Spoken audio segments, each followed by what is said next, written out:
السلام عليكم ورحمة الله وبركاته أعزائي متابعين خبر في الجون. بعتذر لكم جدا عن تأخير الفترة اللي فاتت، وهحط لكم تحت لينك قناتي التانية اللي كنت شغالة عليها الفترة اللي فاتت. هحط لكم لينك في فيديو مهم جدا، يا ريت كلكم تدخلوا تشوفوه وتشتركوا في القناة علشان يوصلكم كل جديد من القناة دي والقناة دي. ولو انت أول مرة تشوف القناة يا ريت تشترك فيها وتفعل الجرس علشان يوصلك كل جديد وحصري في عالم كرة القدم. جاي اخدكم النهارده معايا في فقره اللي بتحبوها جدا، وهي خبر على الماشي. وخبرنا النهارده عن تعليق محمد صلاح على تمزيق صوره مرتضى منصور بالامس في مقر النادي، وتصريحات محمد صلاح ايضا بعد مباراه منتخب مصر وتونس. السلام عليكم ورحمة الله. لطفا قبل أن نبدأ لا تنسوا أن تعطروا فمكم بالصلاة على رسول الله، ولا تنسوا أن تضغطوا لايك واشتراك في القناة وتفعيل زر الجرس. تعليق محمد صلاح على تمزيق صورة مرتضى منصور بالأمس في مقر النادي.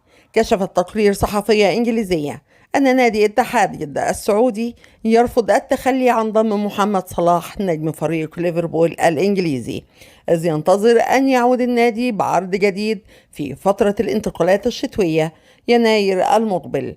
وأشارت صحيفة ميرور إلى أن نادي اتحاد جدة الرياضي يرفض التخلي عن محمد صلاح، مشيرا إلى أن منافسة ليفربول على لقب الدوري الإنجليزي هذا الموسم في ظل النتائج التي يحققها الفريق بالمسابقة حتى الآن. وأضاف التقرير أن النادي السعودي سينتظر في فترة الانتقالات الشتوية المقبلة يناير المقبل من أجل أن يكون واضحا ما إذا كان الفريق لا يزال مستمرا في السباق على الدوري من عدمه، وفشل نادي اتحاد جدة في السعودي في التعاقد مع محمد صلاح خلال فترة الانتقالات الصيفية الماضية بعد تقديم عرض خيالي بحسب التقارير الصحفية التي وصلت إلى 225 مليون جنيه استرليني، وذلك في ظل الريدز.